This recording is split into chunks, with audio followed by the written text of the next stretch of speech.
बिस्मिल्लाहिर्रहमानिर्रहीम, अस्सलाम वालेकुम। मैं हूं मखदूम शहाबुद्दीन। 18 नवंबर 2025 मंगल का दिन। नाज़रीन किराम, नई दिल्ली में एक धमाका हुआ लाल किले के सामने।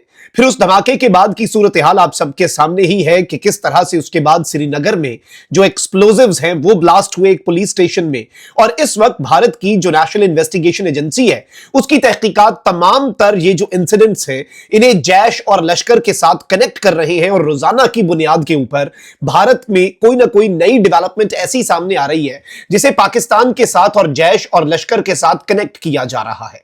लेकिन अब जो तशवीशनाक और परेशान कुन खबर भारत से आई है वो ये है कि 2 नई दिल्ली में मौजूद स्कूल्स और 3 अदालतें, उन पर बम धमाका और किस तरह से अफरा तफरी मची। अदालतों को खाली करवाया गया, स्कूल्स को खाली करवाया गया। और इस सब के अंदर भारतीय मीडिया रिपोर्ट क्या कर रहा है, ये सारी डिटेल्स इंतहाई अहमियत की हामिल हैं जो आपके सामने रखनी है। और इस वक्त पूरे का पूरा भारत एक बहुत बड़े हाई अलर्ट पे जा चुका है। भारतीय मीडिया जो कि पिछले कुछ अरसे से ये खबरें चला रहा है कि जैश और लश्कर जो है, जो पाकिस्तान बेस्ड, उनका यह दावा और क्लेम है कि पाकिस्तान की सहूलतकारी से वो दहशतगर्दी करते हैं। तो भारतीय मीडिया ये नैरेटिव बिल्ड कर रहा है कि वो एक सीरीज ऑफ टेरर अटैक्स करने जा रहे हैं। फिर हमने देखा कि हजारों किलोग्राम जो है वो धमाका खेज मवाद, असला, बारूद और अमोनियम नाइट्रेट पकड़ा गया। फिर उसके बाद नई दिल्ली के अंदर अटैक हुआ। और आज नई दिल्ली के अंदर CRPF, central reserve police force, ये जो है ये पैरामिलिट्री फोर्स है जो मकबूजा वादी में बड़ी तैनात होती है।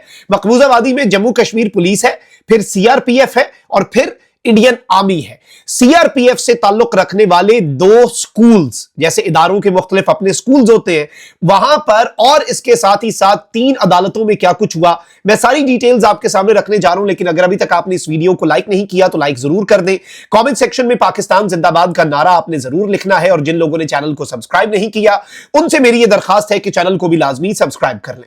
नाज़रीन किराम, एक तो बड़ी डेवलपमेंट यह है, इस वक्त जो ताजा तरीन अपडेट है वो दिल्ली की कोर्ट्स के हवाले से है। यानी नई दिल्ली के अंदर मौजूद मुतद्दिद अदालतें और मुतद्दिद सीआरपीएफ के स्कूल जो हैं उन्हें थ्रेट मिला कि यहां पर बॉम्ब जो है वो हमने प्लांट कर दिया है और अब हम इन अदालतों को और इन स्कूल्स को उड़ाने जा रहे हैं। अच्छा, फिर इस सब के अंदर ये जो बॉम्ब थ्रेट्स हैं ये न्यूमरस लोकेशंस पर दिए गए। और इंटरेस्टिंगली और तशवीशनाक पहलू ये है कि एक ऐसी अदालत, दिल्ली के अंदर बहुत सी अदालतें हैं, जैसे लोअर कोर्ट्स, आपको पता है मुख्तलिफ जगहों के ऊपर बिल्डिंग्स होती हैं। तो दिल्ली के अंदर एक ऐसी कोर्ट को भी ये कॉल मौसूल हुई कि भाई आप जो है आपकी अदालत के अंदर बॉम्ब हमने लगा दिया और वो एक्सप्लोड होने वाला है।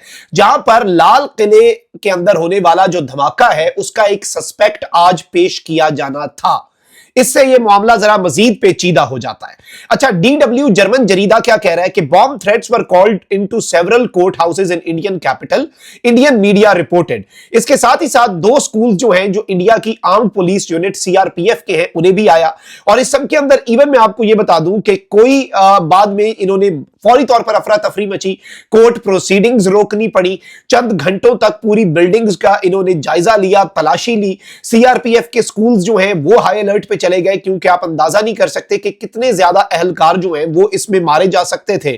फिर इसमें सबसे अहम तरीन चीज यह है कि पटियाला हाउस कोर्ट जो है, इस Patiala house court new Delhi में भी ये कॉल रिसीव हुई।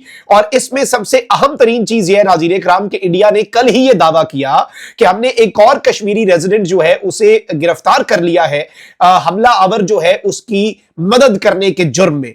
और ये जो सेकंड सस्पेक्ट है इसे आज अदालत में इन्होंने पेश करना था। फिर इसके साथ ही साथ इन्होंने जो मकबूजावादी के लोग हैं उनके ऊपर क्रैकडाउन भी बढ़ा दिया हुआ है।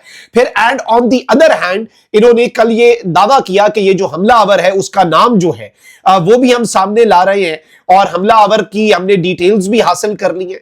अब इंडियन मीडिया क्या रिपोर्ट कर रहा है जी? द हिंदू कहता है कि 2 CRPF schools in Delhi receive bomb threats declared hoax after checking.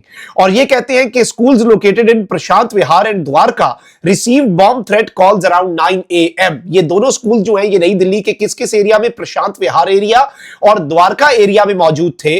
और इन दोनों स्कूल्स को सुबह 9 बजे के करीब कॉल्स मौसूल हुई। बाद में जहां पर जब चेकिंग हुई, अफरा तफरी मची, पैनिक हुआ और बड़ा शदीद किस्म का पैनिक हुआ। और बनता भी है, जाहिर बात है, स्कूल्स और courts are very sensitive places, specially schools I think, क्योंकि पाकिस्तान ने तो एक बहुत बड़ा ट्रॉमा हमारा नेशनल ट्रॉमा हमने एपीएस वाला सानिया देखा, और ये कहीं पर भी स्कूल्स और तालीम हासिल करने वाली जो जगह है उन्हें तो कतन एट एनी कॉस्ट, वो तो लास्ट एक वो जिसे आप कहते हैं ना कि लोएस्ट चीज होती है, तो वहां पर लकीली फॉर्चुनेटली वहां पर कोई बॉम्ब नहीं मिला। फिर इसके साथ साथ टाइम्स ऑफ इंडिया, लेकिन इसमें जो इंपॉर्टेंट नुकता है नाज़रीन इकराम के वो जो एक ईमेल है ना वो भी आ गई है, और ईमेल जो है वो भी हमने हासिल कर ली है, और वो मैं आपको बता देता हूं पढ़ के जो इंडियन मीडिया चला रहा है। लेकिन टाइम्स ऑफ इंडिया इसकी हेडलाइन यूं लगाता है कि bomb threat in Delhi turns hoax, यानी जो दिल्ली के अंदर बॉम्ब थ्रेट था वो जाली लगा।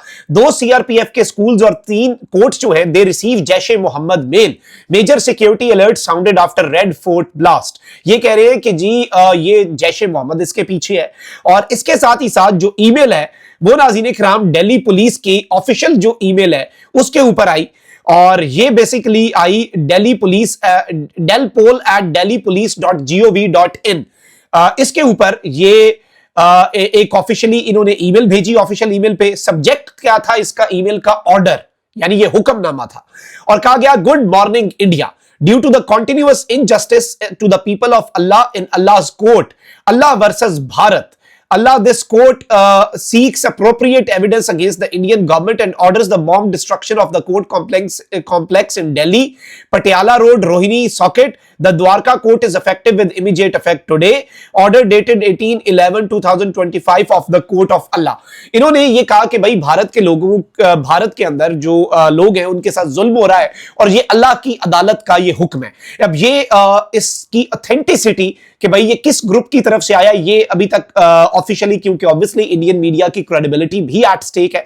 इंडियन मीडिया इसे चला तो रहा है, लेकिन इससे एक चीज जो समझ आ रही है वो ये है कि भारत के अंदर कुछ ना कुछ पक रहा है, और इस सब को लिंक किया जा रहा है अल्टीमेटली इन वन वे और अनदर पाकिस्तान के साथ। क्योंकि जब ये जैश और लश्कर की बात करते हैं तो ये ऑटोमेटिकली इनका मीडिया जो है दे टॉक अबाउट पाकिस्तान, और अब तो इवन ये पाकिस्तान के दोस्त ममालिक तुर्की को कि वहां पर मीटिंग्स होती हैं, वहां से फंडिंग होती है, इवन इस मर्तबा बांग्लादेश को कि वेस्ट बंगाल में धमाका खेज मवाद इस मर्तबा पाकिस्तान की एजेंसीज ने बांग्लादेश के साथ मिलकर दाखिल करवाया। इस तरह के भी भारत जो है वो अब इल्जामात लगा रहा है जो कि बेबुनियाद है। हम हमेशा कहते हैं कि भाई दहशतगर्दी की हम मजम्मत करते हैं, मासूम लोगों की जाने जाने की हम मजम्मत करते हैं, चाहे वो पहलगाम हो कहीं पर भी हो, लेकिन द इशू इज कि भाई आप एविडेंस दें, इररिफ्यूटेबल एविडेंस। इररिफ्यूटेबल क्या भाई, नाकाबिले तरदीद शवाहिद, क्या ये उनको शवाहिद भी नहीं दे पा रहे हैं ना? बेसिक शवाहिद जो हैं काबिले तरदीद या नाकाबिले तरदीद तो बाद की बात है, ये तो बेसिक शवाहिद भी नहीं दे पा रहे, आप अंदाजा करें। और हर चीज का जो अल्टीमेटली इनका जो वो जिसे आप कहते हैं ना कि तोपों का रुख है वो पाकिस्तान की तरफ इंडियन मीडिया कर लेता है। और अभी भी सवाल ये भी है कि इन धमाकों में या फिर इन थ्रेट्स की आड़ में एंटी मुस्लिम रेटरिक और एंटी मुस्लिम नैरेटिव, जो कि पाकिस्तान के लिए इतना ज्यादा मैटर नहीं करता, but for the people who are Muslim and they are living in India, उनके लिए प्रॉब्लमैटिक हो सकता है। तो खुदारा इंडियन मीडिया से भी ये दरखास्त है कि हेट जो है ना वो जरा इतनी ही फैलाएं जितनी आपका मुल्क बर्दाश्त कर सके। इतनी ज्यादा नफरत का जो बीज बोता है फिर वो फसल उसे ही काटनी पड़ती है अनफॉर्चुनेटली। तो इस सब के अंदर इस चीज का ख्याल अगर वो रखे तो ज्यादा बेहतर है, लेकिन this is very very very alarming. 2 schools और 3 courts, this is not a joke. India इस वक्त मुकम्मल हाई अलर्ट पे है। जो पैनिक देखा गया, जो अलार्म्स बजे, जिस तरह से लोग भागे, जिस तरह से वहां पर चेकिंग हुई, तो ये डराया तो गया है, लेकिन अल्टीमेटली लग ये रहा है कि डर क्रिएट किया जा रहा है, और वो क्रिएट हो चुका है क्योंकि पहले इससे लाल किले में तो ऑलरेडी धमाका हो चुका है। सो लेट्स सी चीजें किस तरफ को जाती हैं। अपना बहुत ख्याल रखिए। अल्लाह निगहबान, पाकिस्तान जिंदाबाद।